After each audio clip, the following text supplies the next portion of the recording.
Hi students. ठीक है, हमने किया था चैप्टर नंबर 12 कंप्लीट कर लिया। हम चैप्टर नंबर 12 था line bisectors and angle bisectors. ठीक है, इसके हमारे पास 6 थ्योरम थे और 3 इससे रिलेटेड एक्सरसाइज थी, वो हमने की। ठीक है, अब हम देखेंगे समरी ऑफ चैप्टर नंबर 12, यानी 217 पेज पर आ जाए। उसमें आपको समरी दिया हुआ है, यानी कि समराइज़ करके बताया हुआ है कि इस चैप्टर में हमने क्या पढ़ा है। यानी बच्चे ये हमारे पास जो चैप्टर है ये समरी मीन्स के चैप्टर का खुलासा है। ठीक है, अगर से हमारे पास ये हमारे पास कुछ पॉइंट्स दिए हुए हैं समरी में। ठीक है, हम उन्हें पढ़ते हैं। Any point on the right bisector of a line segment is equal distance from it's and points. ठीक है, ये हमने थ्योरी में देखा था। कोई भी पॉइंट होता है right bisector of line segment में, वो उसके एंड पॉइंट से उस एक जितने फासले पर होता है। ठीक है, यानी हमारे पास एक लाइन सेगमेंट है, ठीक है, ए बी। ठीक है, इसका राइट बाइसेक्टर किधर होगा, यानी इसके मिड पॉइंट पर 90 डिग्री का एंगल बनाती हुई जो लाइन जाएगी वो हमारे पास होगी इसकी राइट बाइसेक्टर। ठीक है, लेट्स सपोज ये पर्पल वाली लाइन, ये हमारे पास लाइन है, ये जो एल है right bisector of line segment A B है। Right bisector of a line segment A B is equal distance from its point. ठीक है, ये हमारे पास लाइन है, ये राइट बाइसेक्टर।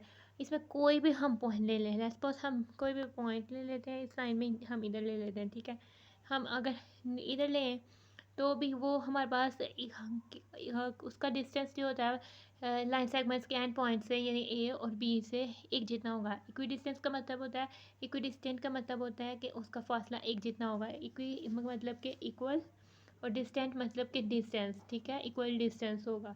तो यानी कि हमारे पास क्या कह रहा है कि हमारा पॉइंट हमने ये लिया लाइन पर, वो हमारे पास पॉइंट ए और पॉइंट बी से इक्वी डिस्टेंट होगा, यानी एक जितने फासले पर होगा।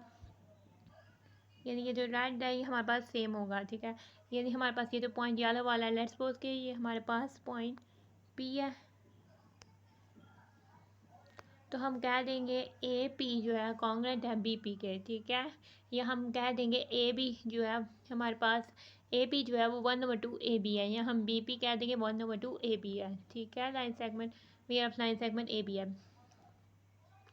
आगे से हमारे पास सॉरी 1/2 नहीं है, 1/2 हमारे पास ये वाला पॉइंट होना था। ठीक है बच्चे, हमारे पास जो इधर पॉइंट है और इधर जो पॉइंट इंटरसेक्ट कर रहा है वो 1/2 होना था। ये बस इक्वल डिस्टेंस है, यानी इसका डिस्टेंस सेम है, यानी ए पी बी पी के कॉन्ग्रेंट है।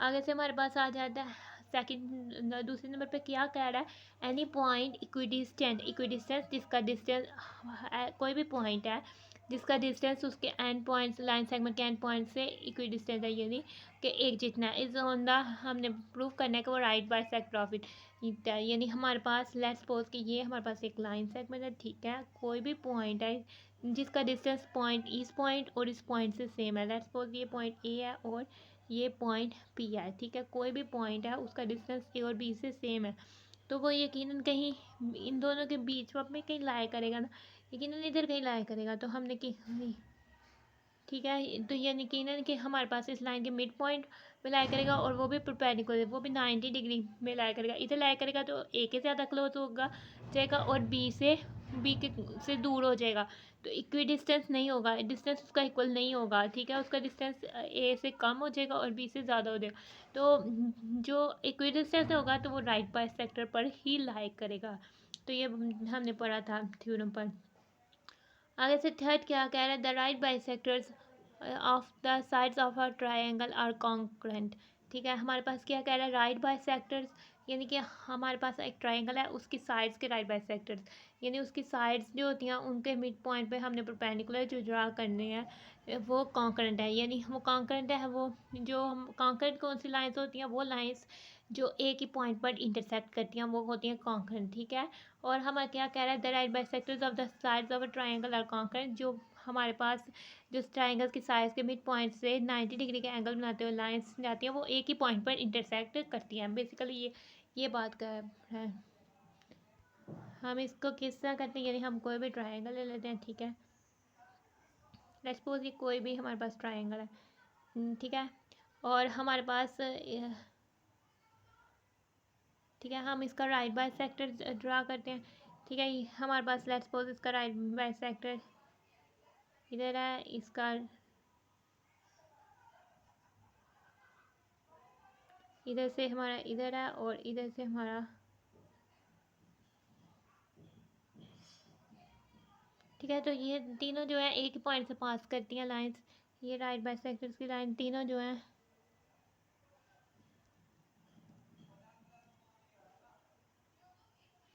एक ही लाइन से पॉइंट से पास करती हैं, ठीक है। ये हमारे पास पॉइंट ऑफ कॉन्करेंसी हो जाएगा और ये लाइंस आपस में कॉन्करेंट हो जाएंगी,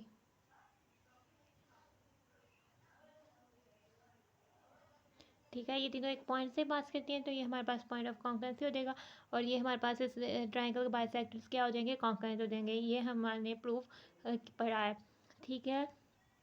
आगे हमें क्या कहते हैं, any point on the bisector of an angle is equidistant from its arms, ठीक है। हमारे पास की एंगल यानी कि बाइसेक्टर पर है, यानी बाइसेक्टर ऑफ एंगल क्या होता है, वो एक रे होती है जो एंगल को दो इक्वल पार्ट्स पर डिवाइड करती है, ठीक है। तो any point on the bisector of an angle यानी उस रे पर कोई भी पॉइंट है वो हमेशा एंगल की आर्म्स से उसका डिस्टेंस इक्वल होगा, ठीक है। एंगल के आर्म्स कौन से होते हैं, जो बेसिकली हमारे पास एंगल क्या होता है, बेसिकली हमारे पास ये एक रे है, ठीक है। दो रे मिलकर एंगल बनाती हैं, ठीक है। ये दो रेस हमारे पास मिलकर एंगल बनाती हैं, ये हमें क्या कहते हैं, ये आर्म्स ऑफ एंगल्स होती हैं, ठीक है। ये बेसिकली हमारे पास क्या होती हैं, आर्म्स ऑफ एंगल्स होती हैं, ठीक है। तो बेसिकली ये हमारे पास एंगल होता है, ठीक है। ये हमारे पास बीच का हिस्सा क्या होता है, एंगल होता है। और बाइसेक्टर ऑफ एंगल क्या होता है, एक ऐसी रे होती है जो कि एंगल को दो इक्वल पार्ट्स पर डिवाइड कर देती है, ठीक है। ये हमारे पास राइट वाली बाइसेक्टर है, ठीक है। Any point on the bisector, क्या बात कर रहा है, ऑन द बाइसेक्टर यानी कि हम कोई भी पॉइंट इसके बाइसेक्टर पर लेते हैं, यानी कि हम लेट्स सपोज इधर कोई पॉइंट है इसके बाइसेक्टर पर लिया है, ठीक है। ये इससे और इससे इसका परपेंडिकुलर डिस्टेंस एक जितना होगा। हम ये यूँ नहीं कहेंगे कि ये इधर से या ये इधर से या इसको इधर तक खींच दें और इसको इधर तक, ऐसे नहीं। हमने 90 डिग्री पे जिधर एंगल बनेगा उधर स्टॉप करना है, ठीक है। तो फिर ये लेट्स सपोज कि इस पॉइंट का डिस्टेंस इधर से परपेंडिकुलर डिस्टेंस लिया, इधर से परपेंडिकुलर डिस्टेंस लिया, तो ये हमारे पास ये डिस्टेंस और ये डिस्टेंस आपस में इक्वल होते हैं, यानी ये कॉन्ग्रुएंट होती हैं साइड्स और ये डिस्टेंस इक्वल होते हैं। तो ये हमारे पास ये हमने थ्योरम पर किया था। आगे से हमें क्या बात कर रहा है, कह रहा है any point in side an angle is equidistant from its arms is on the bisector of it, यानी कि कोई भी एंगल में हमारे पास लेट्स सपोज कि ये एंगल है, ठीक है। ये दो रेज हैं उनसे मिलकर एंगल बन गया, ठीक है। हमारे पास एनी पॉइंट कोई भी पॉइंट जो इन दोनों रेज के इक्वल फासले पर हो, यानी कहीं दरमियान में कहीं होगा ना।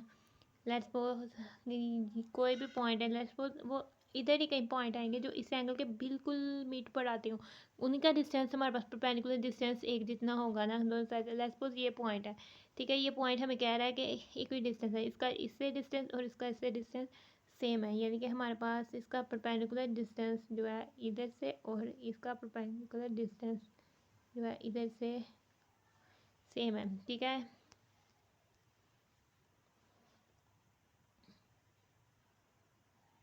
ठीक है, हमारे पास ये और ये जो है सेम है। जब हमारे पास ये सेम हो जाएंगे, जब हमारे पास ये सेम हो जाएंगे इज ऑन द बाइस, तो हम कहेंगे ये जो पॉइंट है तो ये किधर करता है, ये इस एंगल के बाइसेक्टर पर लाई करता है, बाइसेक्टर पर मौजूद है। यानी इस एंगल का बाइसेक्टर वो रे है, ठीक है, जो इस एंगल को दो इक्वल पार्ट्स पर डिवाइड करती है। यकीनन बाइसेक्टर ही के रे में पॉइंट लाई करता है, यानी कि ये हमारे पास इधर कहीं लाया करता है। तो ये भी हमने किया था, ठीक है। इसको भी हमने थ्योरम किया था। आगे से हमारे पास क्या कहता है कि the bisectors of the angles of a triangle are concurrent.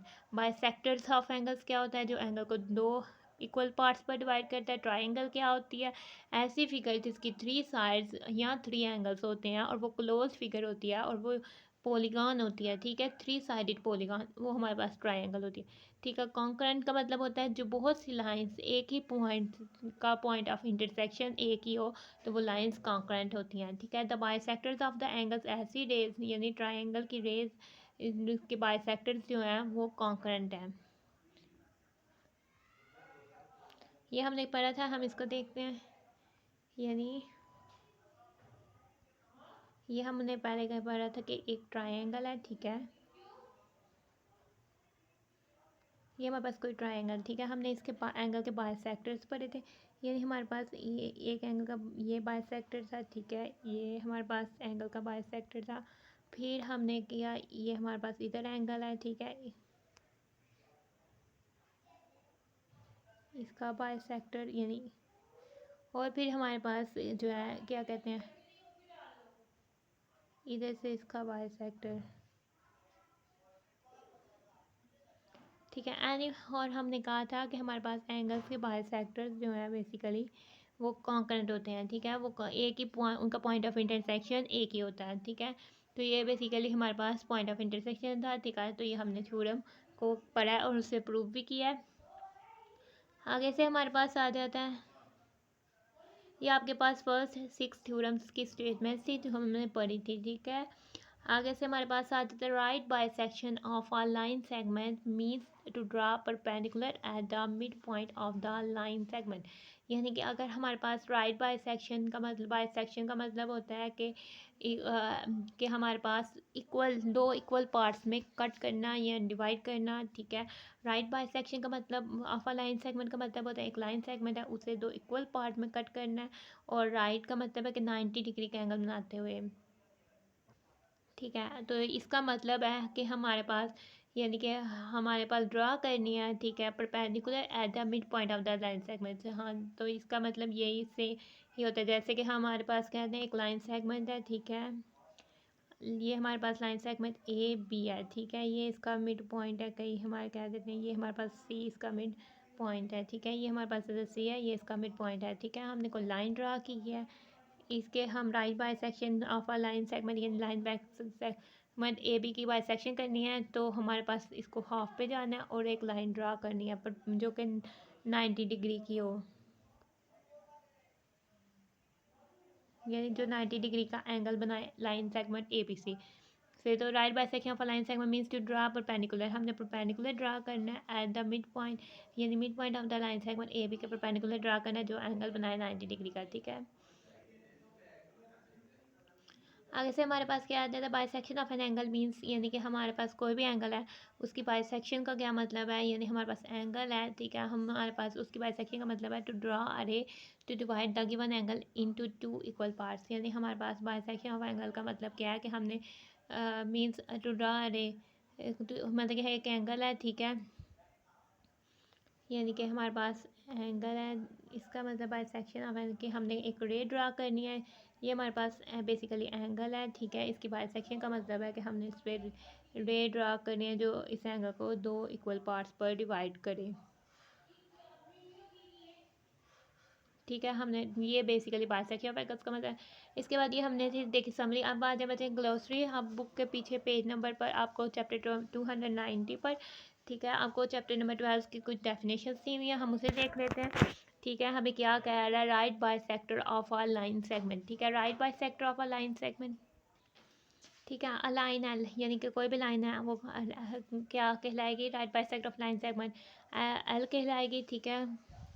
यानी कोई भी लाइन है वो किसी भी लाइन सेगमेंट की राइट बाइसेक्टर तब कहलाएगी जब कि वो perpendicular to the line segment होगी और passes to its mid point, ठीक है, और उसके मिड पॉइंट से पास करेगी, ठीक है।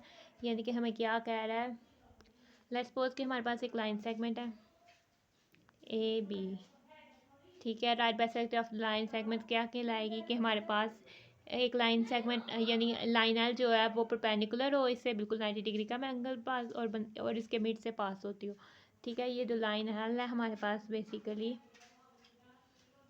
ये क्या होगी, right bisector of a line segment A B, ठीक है।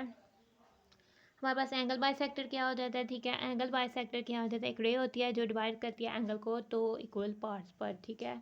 यानी कि हमारे पास ये हमारे पास बच्चे ये हमारे पास एंगल है, ठीक है, ये हमारे पास एंगल है, हमने एंगल्स को दो इक्वल पार्ट्स पर डिवाइड किया है, ठीक है। बेसिकली ये जो पर्पल कलर की रे है ये एंगल बाइसेक्टर है कि जो डिवाइड करती है, ठीक है, एंगल को दो इक्वल पार्ट्स पर, ठीक है। तो इसी के साथ होती है आपका चैप्टर नंबर 12 की डेफिनेशन हैं, ठीक है। हमने इस वीडियो पे देखी समरी और डेफिनेशन।